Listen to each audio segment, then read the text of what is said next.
सत्य को खोजने वाले और जिन्होंने सत्य को खोज भी लिया है, ऐसे सब साधकों को हमारा प्रणाम।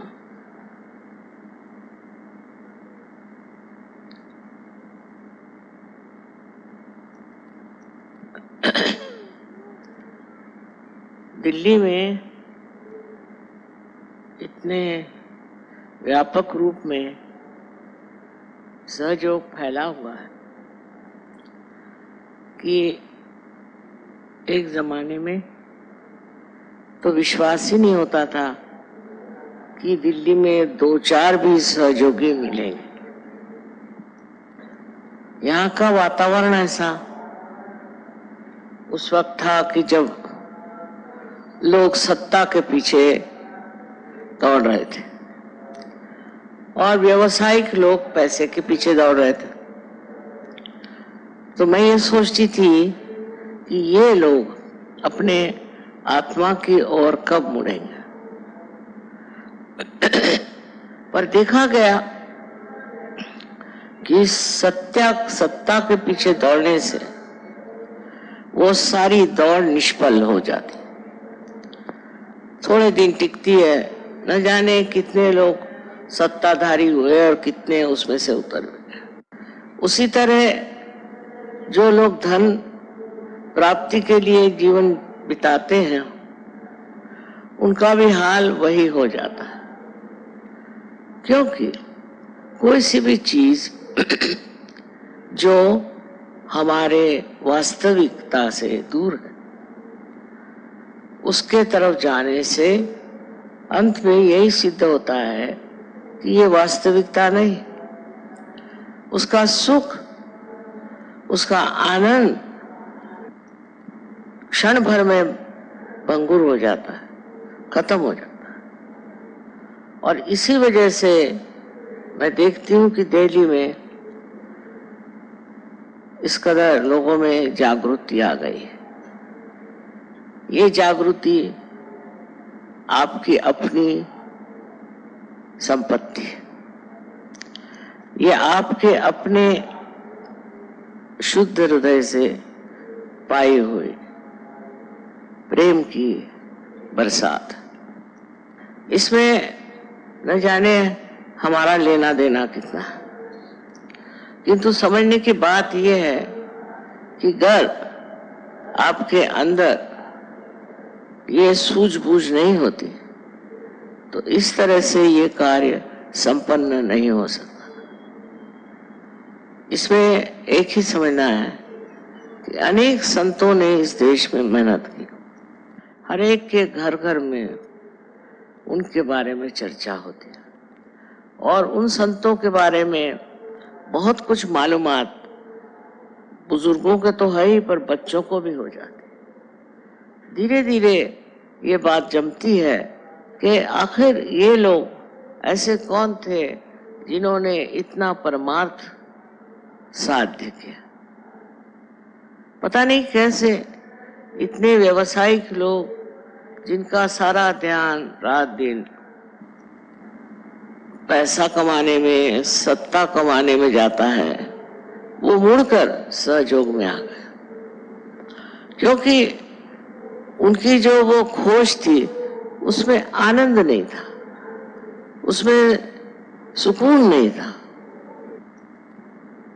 शांति नहीं थी, किसी प्रकार का विशेष जीवन नहीं था। जब मनुष्य ये पता लगा लेता है कि उसके अंदर कोई ऐसी वास्तविक आनंद की भावना आई नहीं, न ही उसने कोई उस सुख को पाया जिसके लिए वो इस संसार में आया है। न जाने कैसे एक ज्योत से अनेक ज्योत जलती गई और आज मैं देखती हूँ कि हजारों लोग यहाँ पर आज उपस्थित हैं जिन्होंने अपने अंदर की अंतरात्मा को पहचाना। सबसे पहले जान लेना चाहिए कि हमारे अंदर जो बहुत सी त्रुटियां हैं, उसका कारण है कि हम लोगों ने धर्म को समझा नहीं। जो कुछ धर्म मार्तंडों ने बता दिया, हमने उन्हीं को सत्य मान लिया। उन्होंने कहा कि आइए आप कुछ अनुष्ठान करिए या कुछ पूजा पाठ करिए या और हर तरह की चीज बताई। मुसलमानों को भी इस तरह से पढ़ाया गया कि तुम अगर इस तरह से नमाज पढ़ो और इन मुल्लाओं के कहने पे चलो तो तुम्हें मोक्ष मिल जाएगा।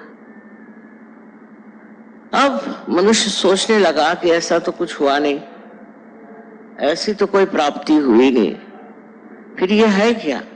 ये कर्म कांडों में हम क्यों फंसे? और ये कर्म कांड हमें बहुत ही गहरे अंधकार में ले जाते हैं।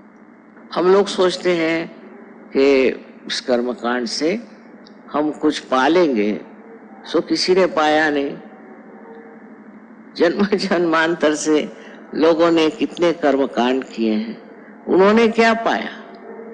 अब पाने का समय भी होता है। आज इस कलयुग में ये समय आ गया, ऐसा आया है कि आपको सत्य प्राप्त हो। सत्य की प्राप्ति यही सबसे बड़ी चीज है, और सत्य ही प्रेम है, और प्रेम ही सत्य है। इसकी और आप जरा विचार करें कि हम सत्य को खोजते हैं तो सोचते हैं कि सन्यास ले लें, हिमालय पे जाएं, अपने बाल मुंडा लें और तरह की चीजें करें। जब सत्य का वास अंदर है तो ये बाह्य की चीजों से और उपकरणों से क्या होने वाला? इससे तो मनुष्य पा नहीं सकता सत्य को, क्योंकि इसके साथ कुछ सत्य लिपटा ही नहीं है। तो करना क्या है? करना ये है कि आपके अंदर जो सुप्त शक्ति कुंडलिनी की है उसे जागृत करना है। अब कुंडलिनी की शक्ति आपके अंदर है या नहीं, ऐसी शंका करना भी व्यर्थ है। हर एक इंसान के अंदर त्रिकोणाकार अस्थि में कुंडलिनी की शक्ति है, और उसे जागृत करना बहुत ही जरूरी है, जिससे कि आप उस चीज को प्राप्त करें जिसे मैं कहती हूँ सत्य, वास्तविकता। सबने कहा है कि अपने को जानो, अपने को पहचानो, लेकिन कैसे? हम तो अपने को जानते ही नहीं। हम जो हैं अंदर से न जाने कितनी त्रुटियों से भरे हुए हैं। लोभ, मोह, मद, मत्सर, लोभ, सब तरह की चीजें हमारे अंदर, और हम ये नहीं समझ पाते कि ये कहाँ से सब आ रही हैं और क्यों हमें इस तरह से ग्रसित किया। इस चीज का अगर आप ध्यानपूर्वक समझे तो एक बात है कि ये त्रुटियां जो हैं ये सब बाह्य की।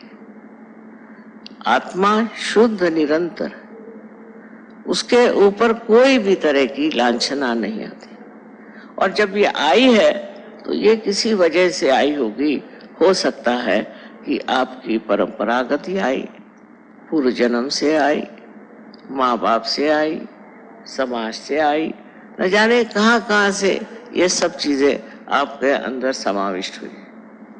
अब इसके पीछे अगर खोजते रहें कि ये कहाँ से आई, क्या हुआ, इससे अच्छा है कि इसको किसी तरह से नष्ट कर दें। ये हमारे अंदर जो खराबियां हैं यही नष्ट हो जाएं तो फिर क्या हम एक शुद्ध चित्त बन जाते हैं। इसकी व्यवस्था जिस परमेश्वर ने आपको बनाया उसने की। अब आपके अंदर इतनी ही स्वतंत्रता है कि आप अपने को पहचानने के लिए जो सर्वसिद्ध प्रक्रिया है उससे अपनाएं, और वो प्रक्रिया है कुंडलिनी जागरण की। मैं ये बात कह रही हूं, ऐसा नहीं। अनादिकाल से अपने भारतवर्ष में कुंडलिनी और कुंडलिनी के जागरण की बात की गई। हाँ, हालांकि उस वक्त में कुंडलिनी का जागरण बहुत कम लोगों को प्राप्त होता और बहुत मुश्किलें होती, लेकिन इसका भी समय आ जाता है कि ये सामूहिक हो जाए। और आज यही बात है, इस सामूहिक स्थिति में आपने कुंडलिनी का जागरण पाया है।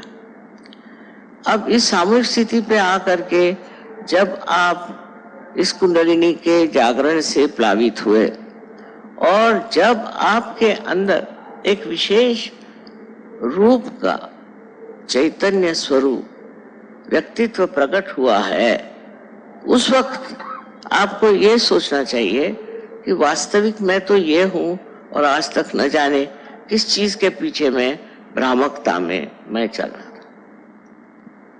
ये सब होता गया, आपके अंदर जमता गया, बनता गया, और ये सब आपके सुबुद्धि दुर्बुद्धि और न जाने किस चीज से जुटता गया। सबसे बड़ी बात है कि हमें अपने को अगर पहचानना है तो सर्वप्रथम हमारा संबंध उस चारों तरफ फैली हुई चैतन्य सृष्टि से होना चाहिए। चैतन्य से एकाकारिता प्राप्त होनी चाहिए, और उसके लिए चैतन्य से एकाकारिता के लिए कुंडलिनी ही उसका मार्ग है, और कोई मार्ग नहीं। कोई कुछ भी बताए और कोई मार्ग है नहीं, लेकिन लोग आपको भुलावे में डालते हैं और लोग भटकने लगते हैं। जैसे मैं एक बार एक गुरुजी का प्रवचन सुन रही थी, तो उन्होंने तो शुरू में ही गालियां देनी शुरू कर दी। तो उन्होंने कहा कि आप लोग विकृत हैं। मैंने गाली हो गई, आप लोग विकृत हैं और आप की जो तरीके हैं उसमें आप भगवान को नहीं खोज रहे, आप प्रवृत्ति मार्गी हैं, आप हर एक चीज तरफ दौड़ते हैं। ये तो बात सही है, आप सब इस तरह से एक तरफ से दूसरी तरफ दौड़ते हैं, और दौड़ करके और आप अपने को खो जाते हैं।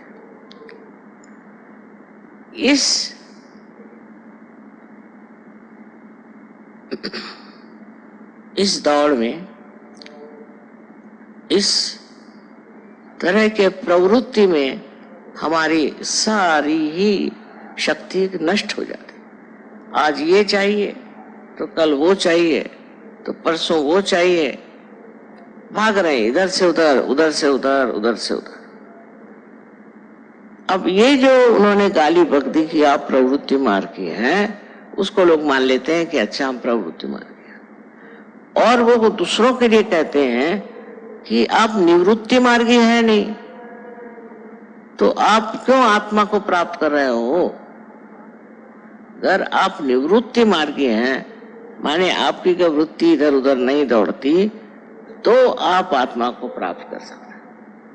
अब पहले ही इस तरह की एक कठिन समस्या उपस्थित कर दी कि सर्वसाधारण मनुष्य अपने को सोचेगा कि हाँ भाई मैं तो हूं प्रवृत्ति मार्गी, तो वो कहेंगे कि अच्छा ठीक है, आप गुरुओं की सेवा करो, उनको पैसा दो, ये मेहनत करो, ये कर्म कांड करो, इधर पैसा लगाओ, उधर पैसा लगाओ, और जिस तरह से भी हो सके तुम सब कुछ अपना परमेश्वर को दे दो, उसके बाद संन्यास ले लो। और आपको ये बात समझ में आ जाती है, भाई ये आसान चीज है, पर ये अंधों की बात है। अच्छे भले आंख होते हुए भी अगर कोई कहे कि तुम अंधे हो, तो क्या इसे मान लेना चाहिए? कोई कहे आप प्रवृत्ति मार्गी हैं, तो क्या इसे मान लेना चाहिए? अगर आपके अंदर निवृत्ति नहीं है, ऐसा उनका कहना, तो आप ज्ञान मार्ग मतलब सहयोग में नहीं आ सकते। इस तरह की एक भाषा ये लोग व्यवहार में लाते हैं, और उससे सर्वसाधारण जनता ये कहती कि भाई हमारे लिए तो ये ठीक है कि गुरुओं को सेवा, उनको सब दो, उनको सब समर्पण दो। इस तरह की जो हमारे अंदर एक गलत धारणाएं बैठ जाती है और हम उसे मान भी लेते हैं, क्योंकि हमारे अंदर विश्वास ही नहीं है कि हम कभी अपने आत्मा को पा सकते हैं और जिससे हम अपने को जान सकते हैं। लेकिन विश्वास रखिए, यहाँ आज बहुत से लोग ऐसे बैठे हैं कि जिन्होंने कुंडलिनी का जागरण और उसकी विशेषताओं से पूर्णतः अपने जीवन को प्रफुल्लित किया हुआ, और आप लोग सभी इस प्रकार इस चीज को पा सकते हैं। आप में कोई कमी नहीं, कोई कमी नहीं, ये शक्ति आप सबके अंदर है। आपने कुछ भी किया हो, आपने कोई भी गलत काम किया हो, आप परमात्मा के विरोध में भी खड़े हो, चाहे जो भी किया हो, ये कुंडलिनी तो अपनी जगह बैठी हुई है, और जब कोई उसको जगाने वाला आएगा तो वो जग जाएगी। और ये जो बाह्य की चीजें हैं, इसको प्रवृत्ति कहते हैं, ये जो आपके अंदर षड्रिपु हैं, ये एकदम झड़ जाएगा। जब आप देखते हैं कोई बीज आप माँ के उदर में डालते हैं तो अपने आप प्रस्फुटित होता है। बीज में तो कुछ नहीं दिखाई देता, पर जब वो माँ के पेट में जाता है तो वो अपने आप प्रस्फुटित हो जाता है।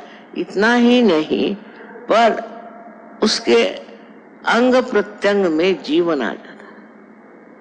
उसी प्रकार कुंडलिनी के जागरण से आप जागृत हो जाते हैं और आपके अंदर की जो वृत्तियां हैं, जो नाशकारी हैं, जो गलत हैं, वो अपने आप जड़ जाती हैं।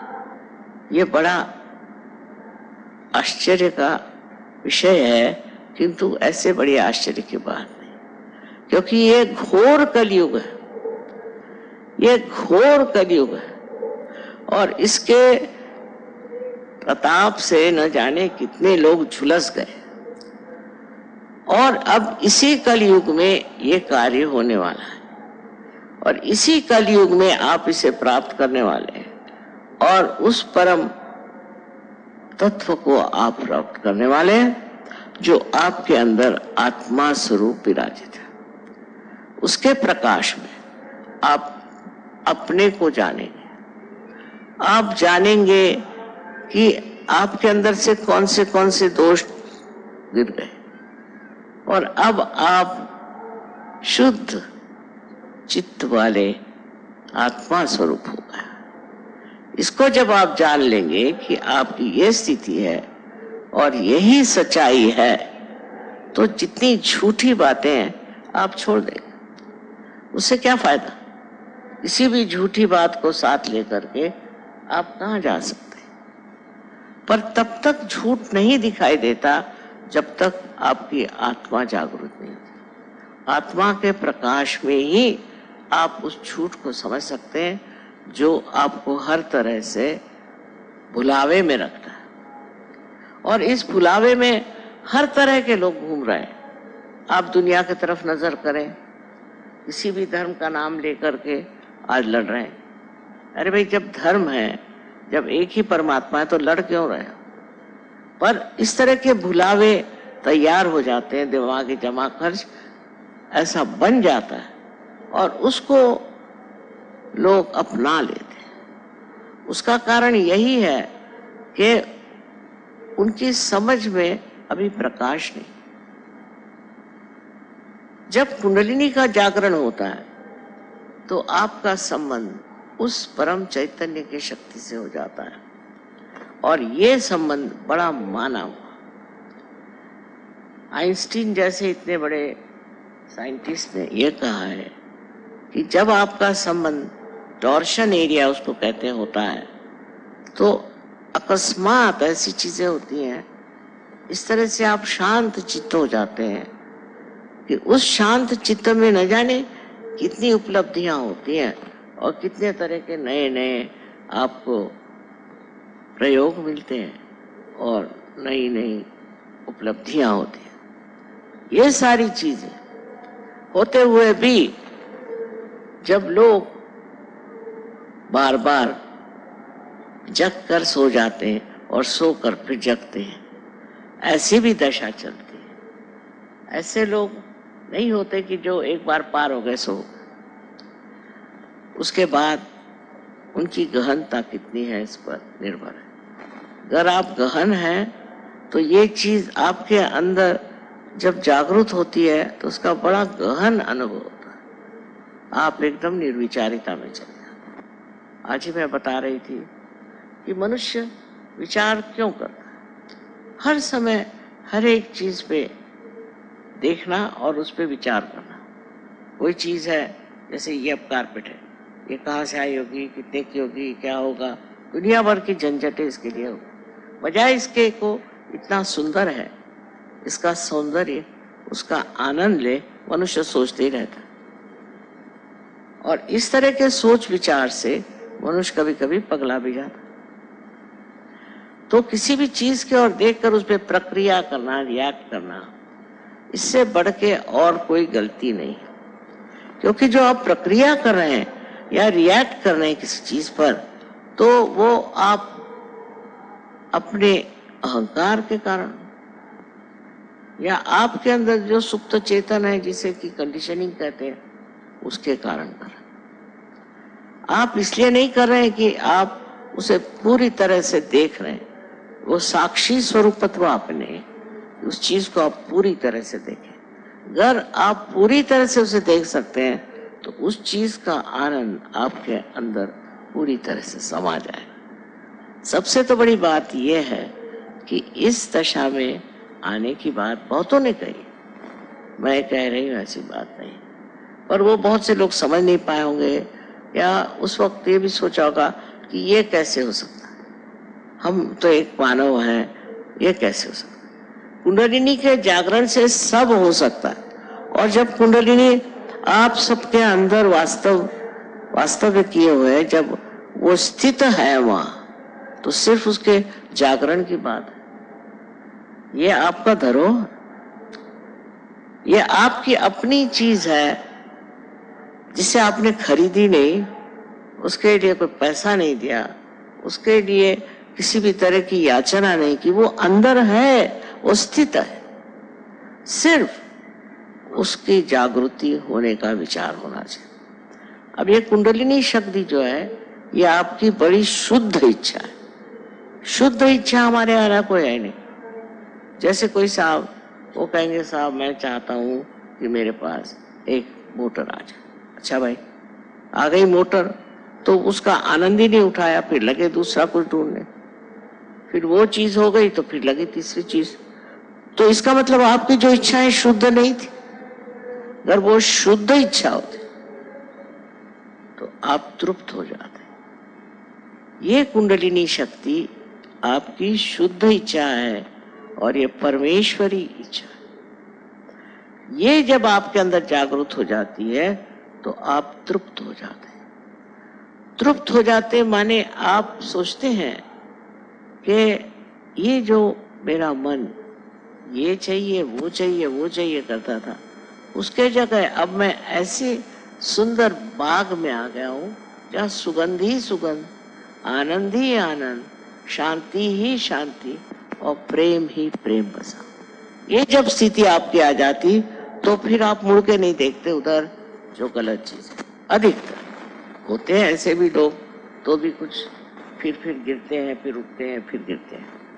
पर सहयोग में जिसने एक बार इसे प्राप्त किया, वो इतनी महत्वपूर्ण चीज है और इतने सहज में होती है। उसके लिए कुछ करना नहीं, उसके लिए आपको पैसा देना नहीं, कोई चीज नहीं, प्रार्थना नहीं, कुछ नहीं। सिर्फ आपके अंदर शुद्ध इच्छा होनी चाहिए कि मैं अपने आत्मा को प्राप्त करूं। इस शुद्ध इच्छा से ही आप उसे प्राप्त करें।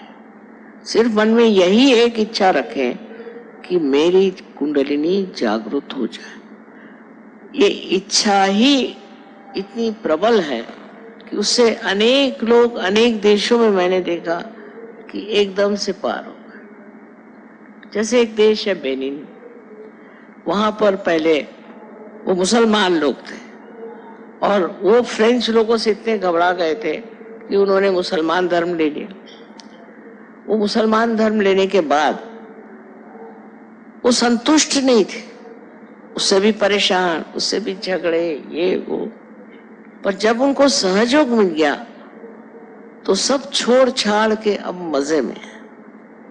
आपको आश्चर्य होगा कि आज वहां भी 14,000 सहयोगी हैं, वो सब मुसलमान। ये तो मैं मुसलमान उनको मानती हूँ कि जिनके हाथ में चैतन्य है, जिनके हाथ बोलेंगे। आज क़यामत का जमाना है, अगर आपके हाथ बोल सकते हैं तभी आप मुसलमान हैं, नहीं तो है नहीं। मुसलमान का मतलब है समर्पण, और जब तक आपके हाथ नहीं बोलते आप क्या समर्पण करें। इस तरह से गलत फहमी में पड़े हुए लोग आज न जाने क्या क्या चीजें करें। इसके लिए ये नहीं है कि आप अगर किसी वेद शास्त्र पढ़े हुए हैं या आप बड़े तीर्थ यात्रा करते हैं और आप दुनिया भर के ब्राह्मणों को, और कहना चाहिए कि आज हमारे पड़ोस में एक बड़े जोरों में मंत्र बोलने लगे, ऐसे लोगों को आप प्रोत्साहित करते हैं और उनकी मदद करते हैं और उनको पैसा देते हैं। इससे कुछ नहीं होने वाला। ये सब बेकार की बातें, बेवकूफी की बातें। समझदारी क्या है कि आपको क्या मिला, आपने सब दिया, आपको क्या प्राप्त हुआ, आपको क्या मिला, क्या आपको अपना आत्म साक्षात्कार मिला। आत्म साक्षात्कार के बाद ही आप जानेंगे कि आप क्या है और क्या आपकी शक्तियां, और क्या कर सकते हैं आप कितने समर्थ हैं। जब तक आपका अर्थ ही नहीं मिलता आप समर्थ कैसे होंगे। इस समर्थता में आप अनेक कार्य कर सकते हैं। मैं तो इतने आश्चर्य में हूं कि परदेश में जब मैं रहती हूँ तो ये परदेसी, इन्होंने तो कभी कुंडलिनी का नाम भी नहीं सुना, पर जब से पार हो गए तो न जाने क्या क्या चमत्कार कर रहे हैं दुनिया भर की चीजों में। और जब ये मुझे बताते हैं तो मैं सोचती हूँ कि ये चमत्कार का भंडारा जो है ये कैसे एकदम से खुल गया, ये लोग इसे कैसे प्राप्त हुए। सब तरह से शारीरिक, मानसिक, बौद्धिक आपकी पूर्णतया प्रगति हो जाती है और आप इसे आत्मसात कर लेते हैं। इतनी सुंदर चीज है कि अपने आत्मा को आप जाने। आप ही के अंदर ये हीरा है, आप ही के अंदर ये ज्ञान, आप ही के अंदर सब कुछ है। सिर्फ उसका मार्ग जो है सिर्फ कुंडलिनी जागरण है और कोई। ये मैं आपसे इसलिए बताना चाहती हूँ कि बहुत बार मुझे लोग प्रश्न पूछते हैं कि कुंडलिनी से और कोई मार्ग है। मैंने कहा और कोई मार्ग नहीं। सच बात तो ये, उसमें मेरा लेना देना कोई नहीं, लेकिन आपको तो जो सच है वही बताना है कि कुंडलिनी के जागरण के सिवाय आपके पास और कोई मार्ग नहीं है जिससे आप अपने को भी जाने और दुनिया को भी जाने। सारे दुनिया भर के धंधे छोड़ करके सीधे अपने अंदर बसी हुई इस महान शक्ति का उद्घाटन करना ही आपका परम कर्तव्य।